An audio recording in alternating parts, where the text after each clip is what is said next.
Hello, it's Sarah from Hardcover Hearts, and I'm here today to share with you my rankings for the BookTube Prize group that I was given to judge for the quarterfinals. So I was a judge for the fiction group B. Apologies for the delay in getting this up. I had originally did this video, filmed it the whole nine, and was editing it. And I had just gone on for too long, as I want to do. And so I said, okay, well, that's it. I'm going to scrap it and do it again. And in the interim between making that decision and now, I had a little bit of an accident, which kind of delayed my ability to film and to get this up. So without further ado, here we are today. So thank you very much for being patient. So let me talk to you about the books that I had in my group. And I'm going to do it based on this graphic. The first was Tracy Chevalier. Her book was A Simple Thread. The second is Boy Swallows Universe by Trent, Dalton.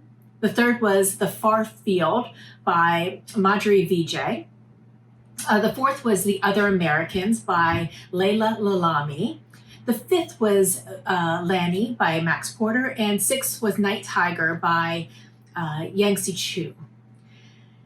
So let me talk a little bit about the BookTube Prize. The BookTube Prize is an opportunity for those in the BookTube community to participate in a literary prize where at the beginning of the year, books that are published in the United States the previous year are eligible, and they become this huge list. I think there's like 96 books.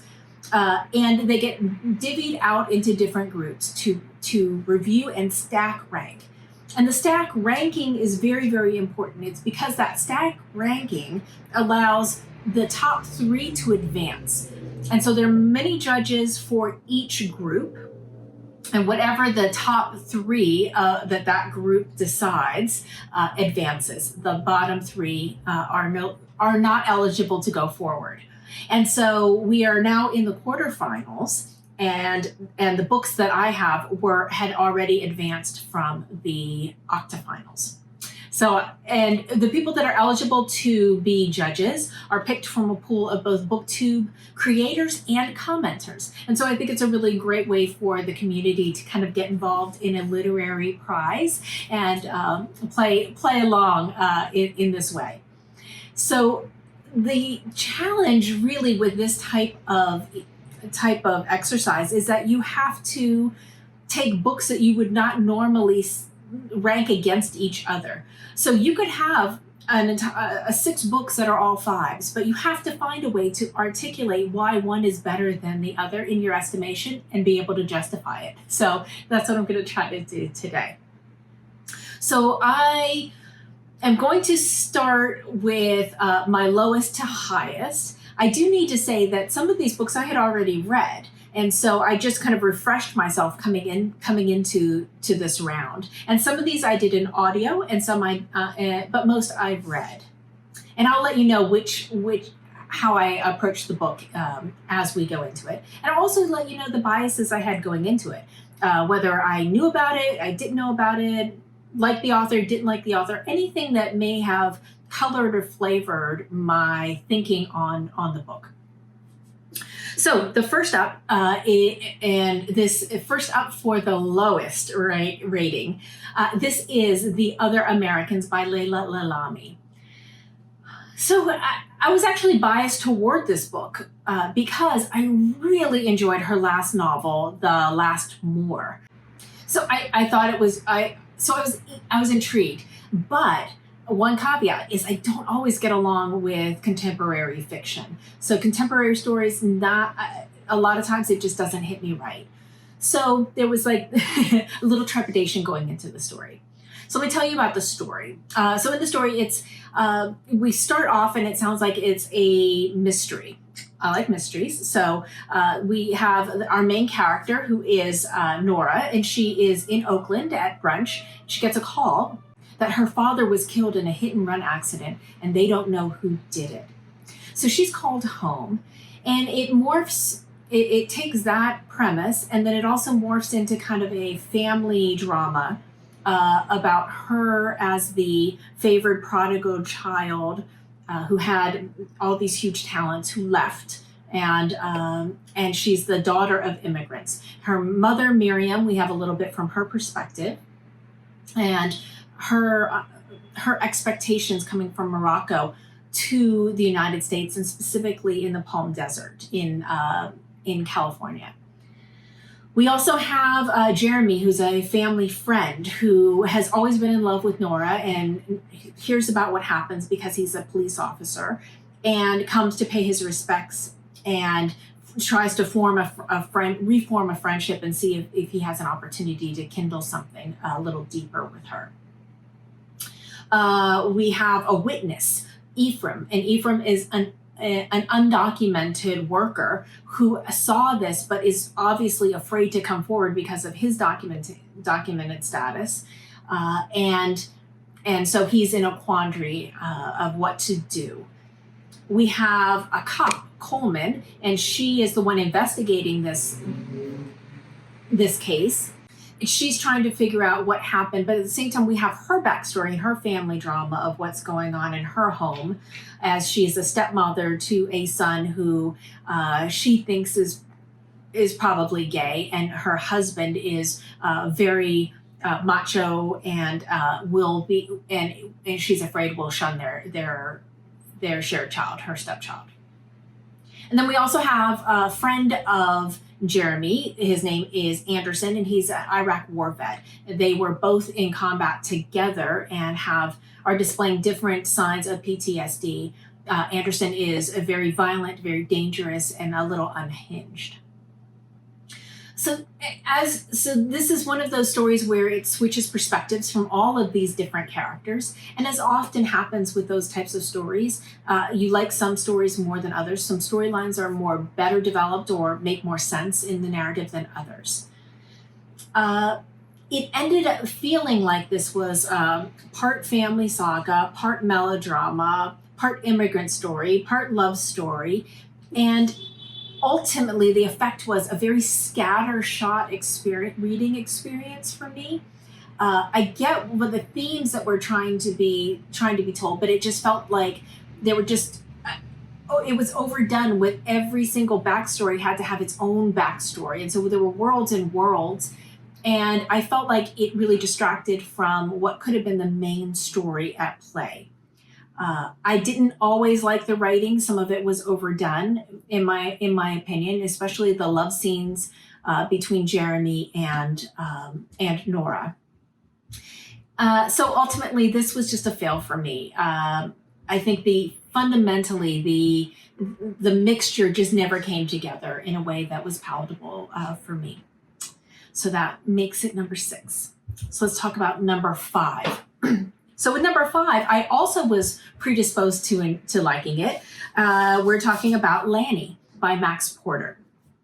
Now, I have read Max Porter's previous work. This is Grief is the Thing with Feathers.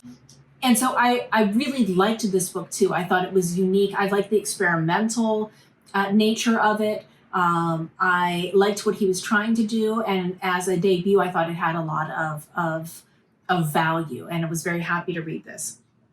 So when I heard that he put something new out, I said, okay, fantastic, I'm going to grab it. And so I bought this instant buy.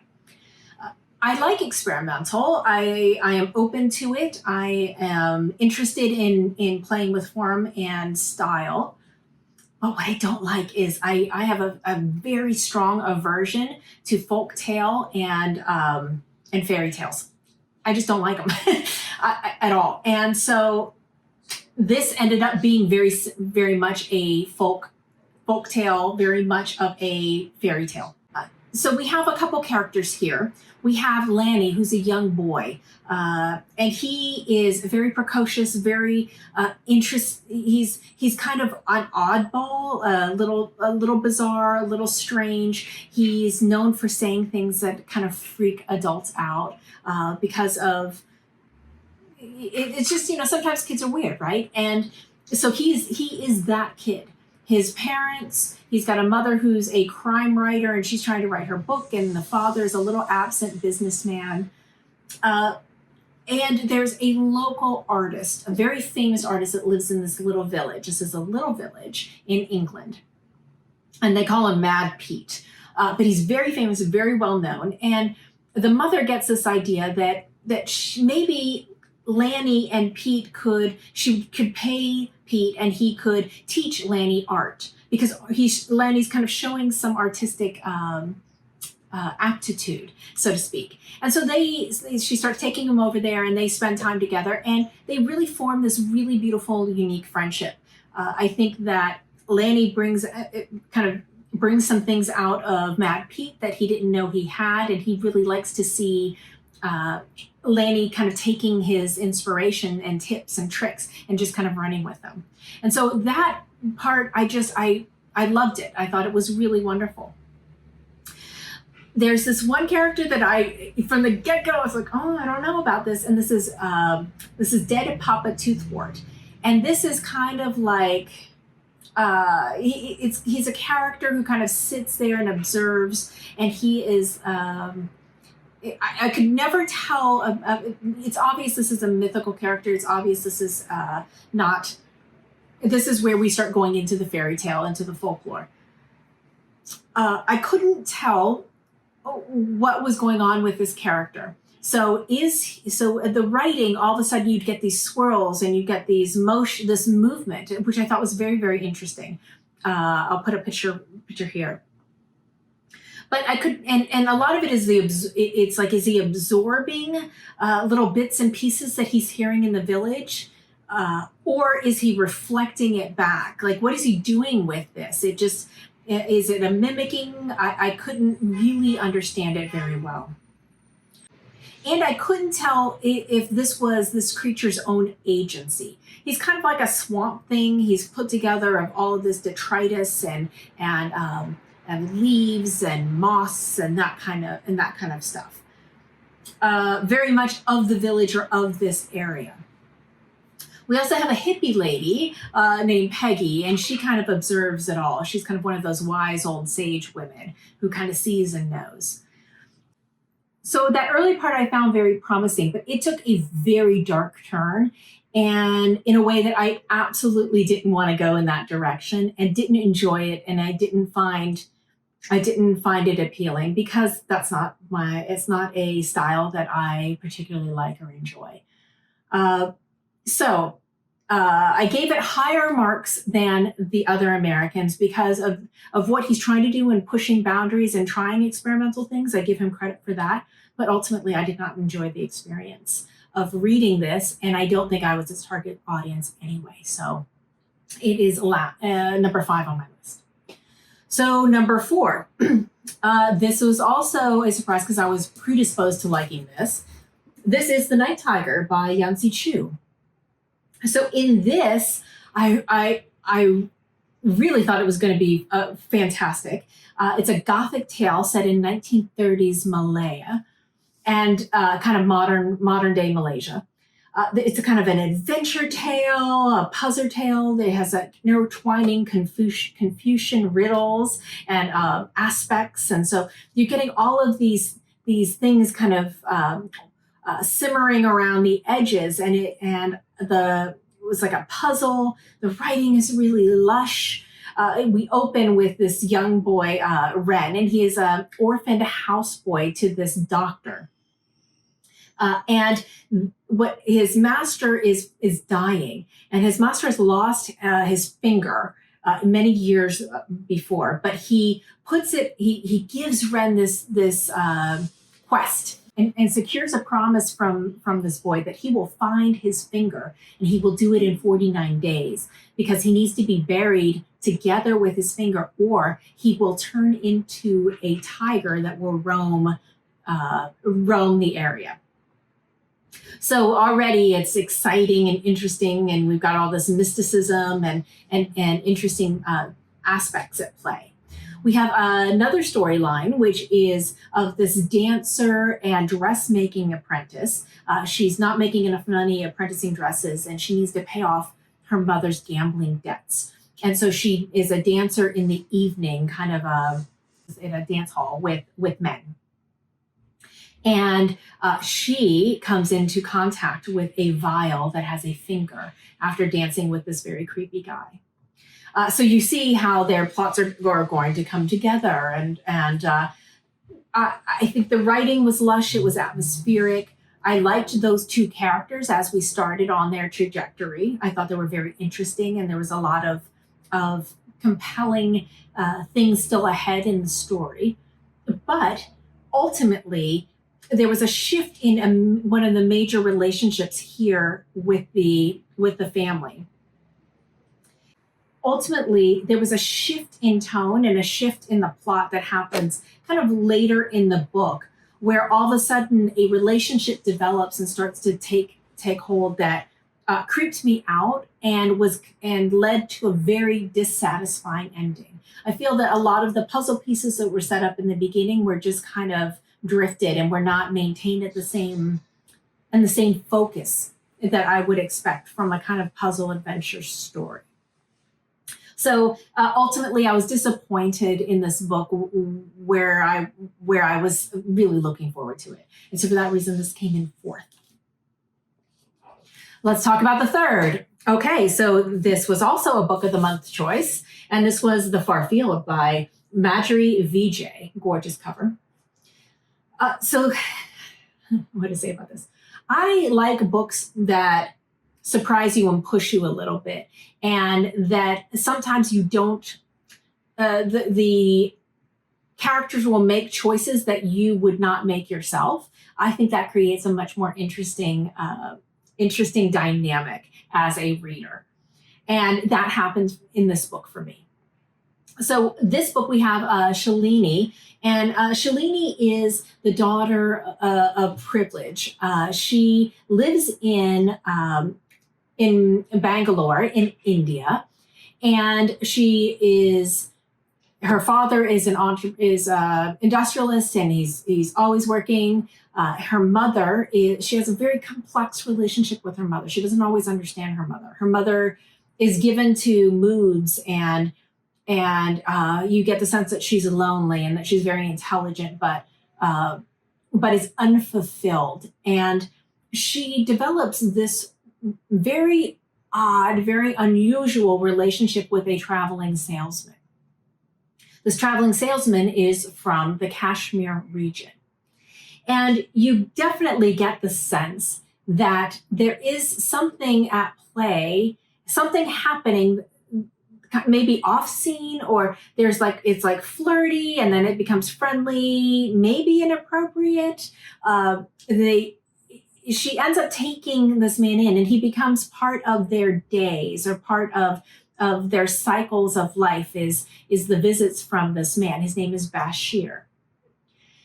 Well, her mother passes away, and in her grief and in her impulsiveness, she decides that she wants to solve this puzzle. She wants to understand her mother more, and she wants to know what happened to Bashir.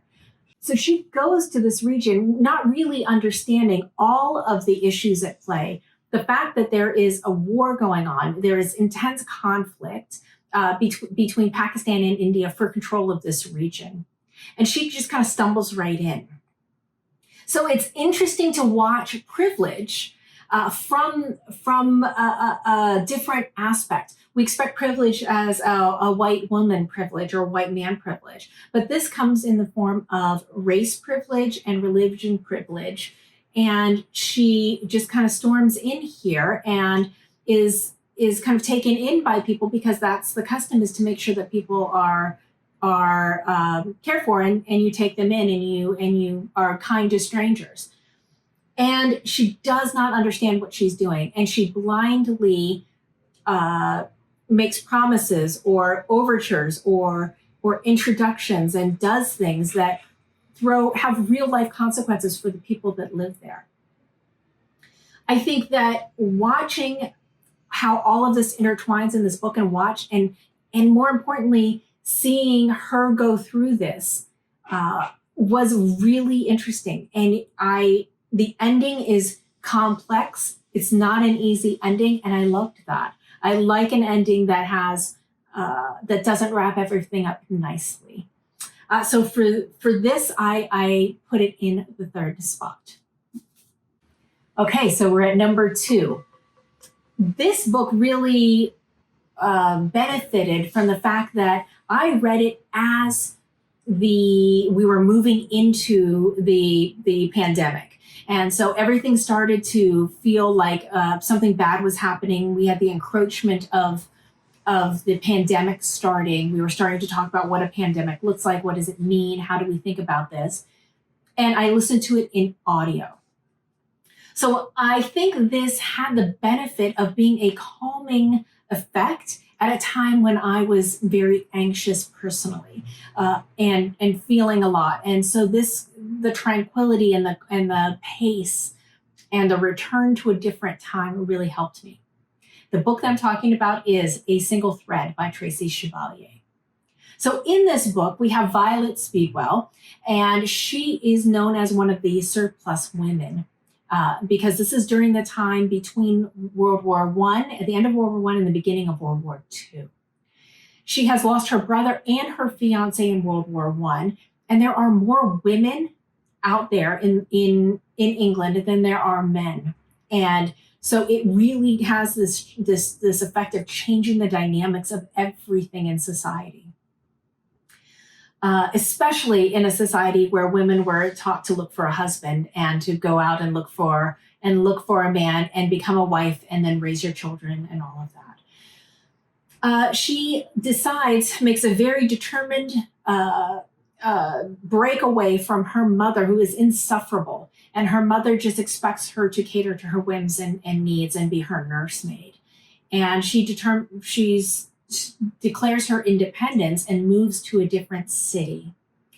And she moves to the city of Winchester. And in Winchester, she gets this very, very boring job as a typist in this insurance company and with other surplus women that she is struggling to make friends. She's a little older and she's at an age where if you haven't met a man and if your fiance died, chances are that was not going to be available to you. And so it's a strange time, and she's trying to declare herself and make a life for herself. And I always love those kinds of stories. One day she's walking by the cathedral and hears the bells, and clearly something's taking place in the cathedral. So she goes and peeks in and sees a ceremony of the broiderers. And the broiderers are a group of women that sew these very, very intricate designs in these pillows that the parishioners use for kneeling and for sitting. And she didn't know this existed, and it's obviously something of esteem and something of value and something that's also artistic. And so she gets kind of pulled in, and it lights something in her. It lights an interest and a spark of something different and new, and a group of women a camaraderie with women that are doing something and adding specific value that I think she found interesting. So she takes it upon herself to find a way in with this community, and we learn so much about embroidery and the designs and how the designs are chosen and the women that are doing this as an artistic outlet. And also the women, the excellent women, as Barbara Pym would say, who are just always working with the church and doing things with the church as part of their community. She is poor. Money is always something that she's concerned about. She lives in a boarding house and she saves her money. And so you see her really striving to and really against all odds being out there on her own. She develops a crush on this man named Arthur, who is a bell ringer. And through this book, we learn so much about all of these activities in this church. The cushions, the art, the bells, the way the bell ringing happens, all of these details that I have never known. And to be honest, I don't really care a lot about that kind of stuff. But it was written in such a way that it calmed me. And I was interested in her eyes as she's looking through this.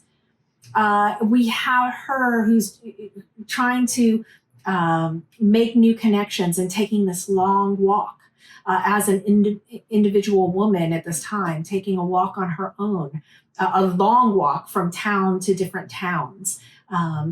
And I just admired her. I admired her spirit. I admired her will and desire to remain true to herself even through all of these obstacles.